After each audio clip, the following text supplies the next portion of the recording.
Hey everybody, welcome back to the SoundstageEDU podcast.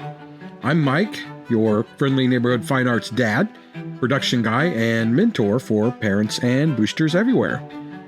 As you can hear, I'm still kind of sick. I'll try to filter out or edit out these coughs or moments where I kind of lose control of my voice, but we'll see how we do. Now, this podcast is where we talk about the real side of band, choir, orchestra, theater, all of it. From fundraising to culture to those behind the scenes things that no one tells you about, to all the fun that we have, to all the lessons we learn, everything. And before we dive in, let me ask a quick favor. If you guys are finding these episodes helpful, hit that follow button and share it with a friend or a fellow parent. That's how this message gets out there further and wider and helps more people. And I would love for you to be part of that movement. Today, we're tackling a big one: sponsorships. Now, this is not really a tie-in to our booster series, but it kind of is. But this one's going to stand alone because it is that important. And I want to make sure it's recognizable for people that are out there searching for our help. Now, let's admit it. Asking people for money is hard. But asking a company for money is even harder because they've got gatekeepers, people whose sole job is to keep you out of the boss's office. But here's the good news. There's so much untapped money and goodwill sitting in your community. Businesses want visibility. They want to be connected, and you can give that to them. So we're going to talk about two different sponsorships today, or two different types. Personal sponsorships, that's your family, alumni, individuals, just the average Joe in your community. The other type are the corporate sponsorships. Local businesses, regional companies, even hospitals or banks. That's where you're going to get your real boost from your community. And as we go, I want you to write down 3 businesses in your town that are already supporting community events. You can find this information online if you're unsure. You can even search for businesses that have visibility, if you will, community visibility. Companies out sponsor. Just figure out a way to search for them and they'll come up. And the reason they come up is because they want people to know that they're out there doing this kind of work. And if you're driving, just think of them in your head. And if you come up with some good ones, share them in the SoundstageEDU parent group later. And let's crowdsource a master list together. Because with everyone thinking about this, we're going to come up with some really good ideas that we can share. And there may be some ideas of places or things that you haven't quite thought about. There are even charitable organizations out there that are looking for other organizations to be charitable towards. So don't discount them. Don't overlook them. Start to search now and see what you come up with and share that with everyone in the group. So let's start with personal. Those are the easiest ones. These are people that you know. These are people that your kids can go to and ask for sponsorships. And in fact, I see some programs doing that. And I encourage that kind of activity because that is a life skill that will help these kids come out of their shells and learn how to ask for help when it's needed. So this could be something like sponsor a student for $100 with their name in the concert program. Sponsor a chair, like a seat in the orchestra or band. You can put your name on it. Or alumni, leave your legacy drives. These are people that really want to help and just don't know how to reach out to you to do it. And if someone asks them, they'll be like, oh yeah, I would love to. I've been thinking of that. And there are even family members you can go to. Hey, no fancy script or special program or special offer. Just, hey, help us. We could use a boost. We could use your support. So here's something you could look at. Here's an example. Hey, Mrs. Smith, we're running a program where families can sponsor their child's chair in the band. It's $100. Your name goes in the program, and you'll know you've directly supported your kid's education. Would you like me to reserve your spot? See how simple that is? You're not begging. You're inviting them into something meaningful. And let me really point something out about that scripting there, that we didn't necessarily give them an easy out. And I saw in a group today, and it was a totally different thing, but it's still the same philosophy, where they were talking about how do we ask parents for more support with the boosters? How do we ask for more volunteers? And this parent said, don't give them an easy out. Be assumptive that they are going to do this. And if you position yourself in that way, guess what? They will do it in most cases. The same thing here. Would you like me to reserve your spot? It was assumptive. It wasn't, hey, would you mind? Would it be okay? I mean, did you want to maybe, do you want to help us out a little bit? No, it was strong, assumptive close. You'll know you've directly supported your kid's education. Would you like me to reserve your spot? Now, this is kind of it's just popped into my mind. It was something I learned a long time ago. Maybe that's where some of this comes from when I'm developing these role plays for you guys, is back in the day, I had a job that nobody likes. I was a guy that nobody likes in my job. And in today's society, it's really something that nobody wants to hear about, and most people don't talk about. And very few people, if ever, will admit that they have this job. But I was a debt collector. I used to be that guy that would call you if you didn't make your payment, and I would badger you until you did. Now, here's the thing with that. This was so long ago that I did this, that caller ID wasn't a universal thing. This was before the majority of the population had anxiety and would never answer their phone.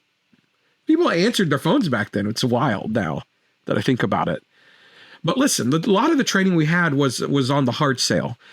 And one thing that we were taught extensively was the assumptive close. And when we would talk to these people, we'd have them on the phone. They didn't know us. We didn't have a relationship. The relationship they had was with our client. We were the enemy. Maybe something happened to them and they absolutely did not want to pay for whatever. I mean, it doesn't matter. But the point is, we still had to ask them to pay their bill. And we would. And then before we ever finished or gave them a reason to say no, we would ask them how they wanted to take care of that today. Now, I know that today that would never work, because you would never get them on the phone, for one, and you would never get this far in the conversation before they hung up. But here in this face-to-face situation with an individual that you're seeking a sponsorship from, it's the same kind of thing. I've told you the story. I've told you what we're doing. How would you like to take care of that today? Or in this case, would you like me to reserve your spot today?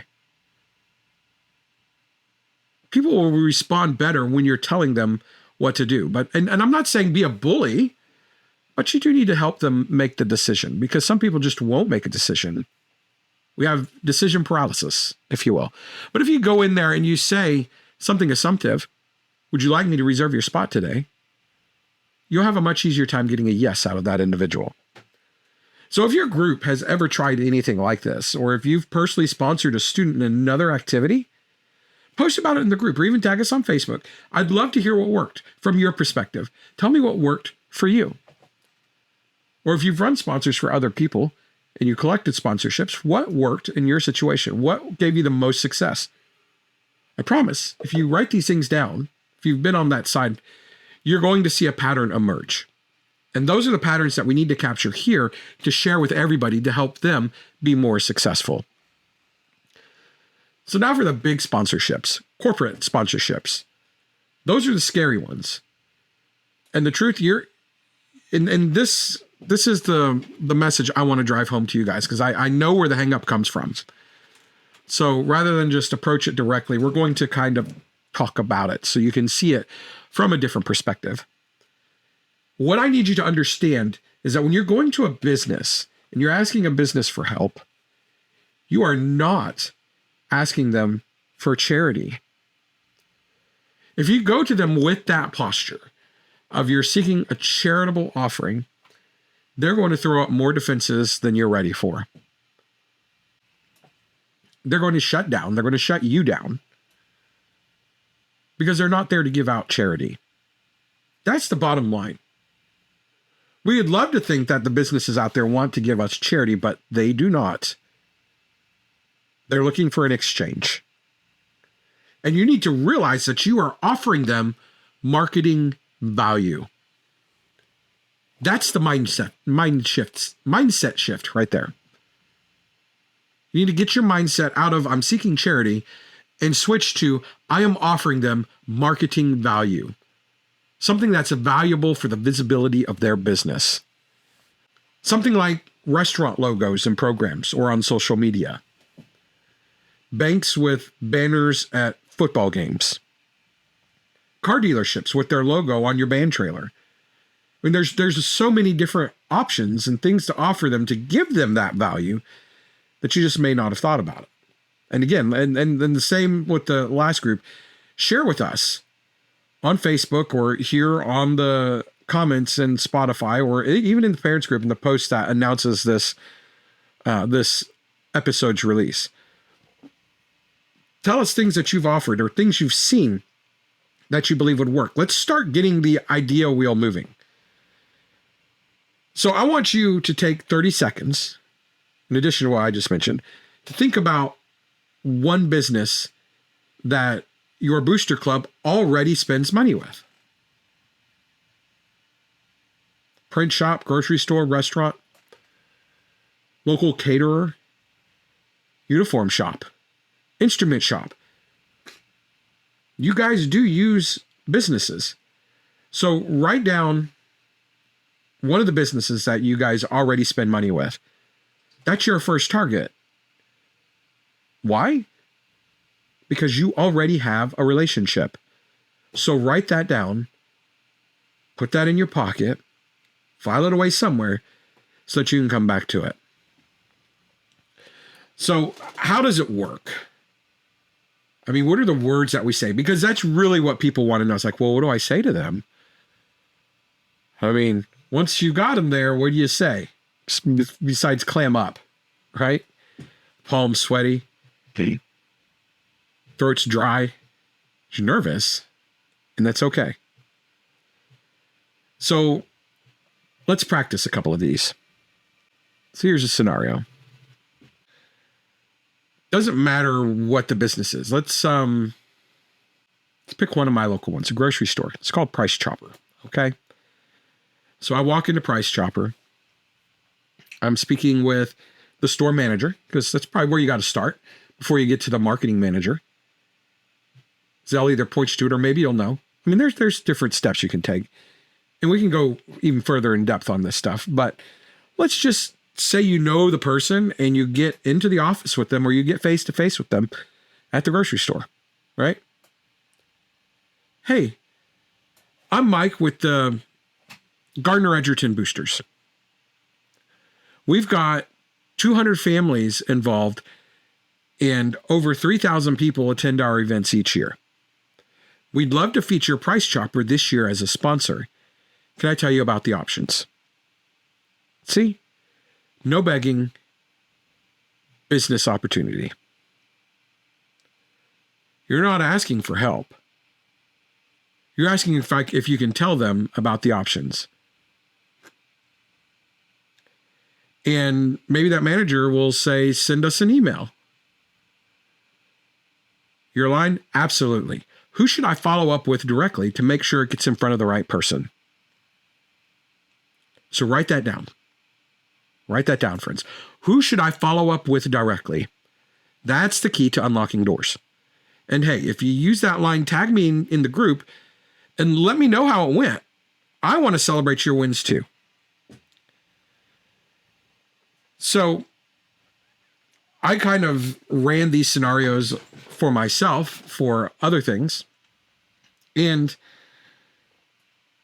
you need to realize that you just, it's all in how you position yourself with them that's going to make all the difference. Hey, I'm Mike with the local band boosters. We've got 200 families in our program. Thousands of people attend the games each night. We'd love to feature you guys as a sponsor this year. Your customers attend our events. Frame it that way. That's how I did with a local business. My audience, your customers are my audience. You see the difference there? Your customers. You're letting them have ownership of that asset. I said, your customers are my audience. They come into your store every day, or you see your customers every day. And every night, I'm in their earbuds, or I'm in their car stereo. Position yourself as the authority here with these businesses. Your customers come to our games. We have them captive for 4 hours. Wouldn't you like them to know that you support us in the school? Well, yes, I would like to let your attendees know that I support you. Absolutely. Send me the information. Again, you're not begging. You're positioning yourself with value. You're letting them know that you're offering something in return for their support. That's visibility, goodwill, an opportunity to market their business. I mean, granted, I use a grocery store because I literally see them everywhere, sponsoring everything. So they're kind of that can be an easy mark for you. It really can. I'm not saying that because they're weak. I'm saying because they're active, but they want to partner with the people that are going to give them the best value. And some businesses will partner with a lot of places, a lot of organizations, and that's fine. Go in there and get a part of that marketing dollar because it's in their budget to sponsor for marketing value. Get on that line ledger with them. I'm not saying go there and get what you can, but go in there and get what you can. Because smart marketing tells them to position themselves this way. So you're not asking them to sacrifice anything. You're asking them to fulfill a very real metric within their business that they budget for, that they allow for, that they need to get out every year. So get in there and find those companies that have that budget availability. Not all of them will. And I picked one to use as a role play that actually does. But they're still a local company. You go to a bank, a local bank. They have the same thing. They have that marketing budget and they need that visibility because you don't see a lot of banks advertising on TV. Do you know? They know that those could get lost in the noise. But you go to them and say, hey, every day on the way to band practice, 200 sets of parents drive by your bank. These people drive by your bank every day on their way to work. They see your sign every day. They don't think about it because it's not really in front of them, but you're there. Now, when they're looking at the program at the football game, they see the logo of your bank in there, and they see that you're sponsoring the very event that you go to. And that shifts in their mind of the importance of your company to the community. They see you as a friend of the arts. And they see that value, and that brings, they know that brings them customers, that brings them leads. That's what they want. That's the exchange you're giving them. Now, you're not going to go in there and win a giant sponsorship right away. Maybe you will. Who knows? Share those with us and let us know. But how does the sponsorship thing even work, really? Do it in tiers. Don't go in there with no plan. First of all, don't go in there and say, hey, we need sponsorships. How much are you going to give us? No. Have tiers. $250, $500, $1,000. And have a plan to make sure the sponsors are visible. Banners, logos, social shout outs, having their logo on your band's banner in a parade. So there's lots of ways. Programs that you hand out. Logos on your newsletter that go out to all the parents. And once you've secured those things, say thank you loudly and often. Handwritten student notes go a long way. Have a couple of students get together, write a couple of notes to put in a thank you card and have some people sign it and send it to the business. We love those things. I work for a company that gets lots of thank you notes from our clients. They get hung up the entryway of the company so everybody can see them. And it's not just for the employees, it's other clients that come through and they see those things. The thank you economy is very real. It's very important. And it's something you must pay attention to. And then make sure you deliver what you promise every time. No exceptions. Follow through every time. So I've got a free sponsorship package template that I'm developing that you can use as a starting point. And it's going to be in the resource section of the SoundstageEDU parent group. And I may even tag it in the description on this show. It's going to be out there. If you don't see it yet, ping me, send me a DM, and we'll really ramp it up and make sure we get that done. But it's in the works right now because I know this is very important for you guys. So now for a little bit of fun with this, because I know nobody likes doing this kind of work. So let's have some creative angles. It's a couple of things I thought of. There are things that need to be done that cost money right out of pocket, like washing the uniforms. That's expensive. So you can have a uniform laundry sponsor and you can advertise that to people. Shoot, maybe even the local laundromat or the local dry cleaner would jump in there and wash all your uniforms, and you can like scream that loud and wide. And if you're in a small town like I am, that goes a long way. Everybody loves that. Especially when the dry cleaner says, hey, we can't take any new business for a couple of days because we're washing the high school marching band's uniforms. And people are like, oh, wow, that is awesome. I'll come back in a couple of days to drop off my suit. See how that works? Makes people feel good to do business with a business. So how about a sponsor the warm-up? Yep, have your band yell the business name right before your warm-up so everybody that's watching can hear it. Sponsor the section. This could be announced over the PA before a halftime show. Brass section brought to you by Joe's Auto, Big O Tires, Goodyear. And maybe if you guys are doing like live streams, you can have a digital sponsorship on live stream concerts or performances. Bottom line, it doesn't always have to be a banner. Doesn't always have to be a logo on social media. The sponsors just want attention. They want people to know that they took part in helping you guys get to where you're going. But if you've seen a really funny or unique sponsorship idea, post it in the group, share it with us, because we all steal ideas in the best way.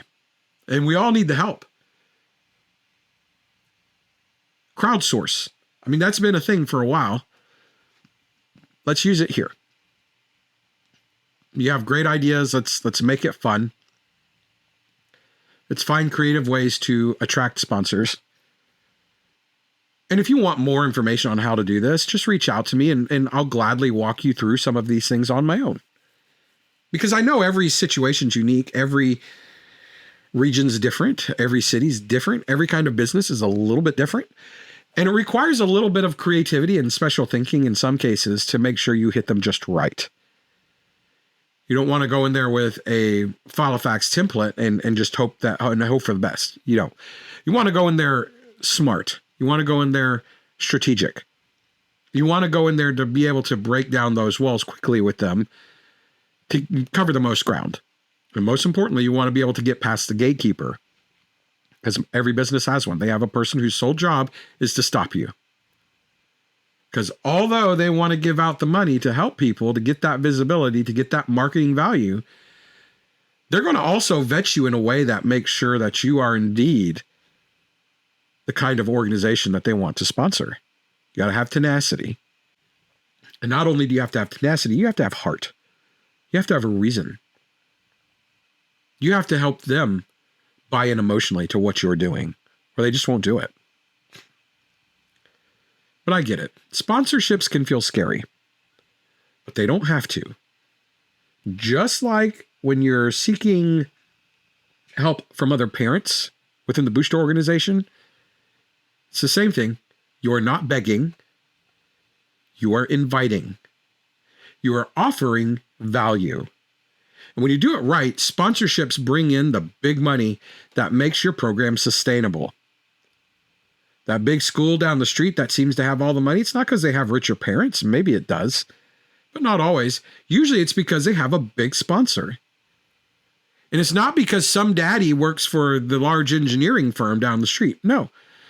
It's probably as simple as someone just had the tenacity to go in there and say, hey, we want to give you visibility on our program to let everyone know that, hey, you are a friend of the arts. And guess what? Those sponsorships grow and these programs become big machines with what seem to have endless resources. And everybody wonders how in the world that happened. Corporate sponsorships. That's how it happened. I mean, do you think these drum corps do that with parents paying fees and dues all the time? Nope. I know some of them are paying like $10,000, $15,000 for the summer. You multiply that by 150 some odd kids, and yeah, it's a lot of money. But it still costs more than that to do what they do. They have corporate sponsors. All of them. And some of them have big corporate sponsors. And it's not about the money that you can collect from them. It's what you do with the money that you do get.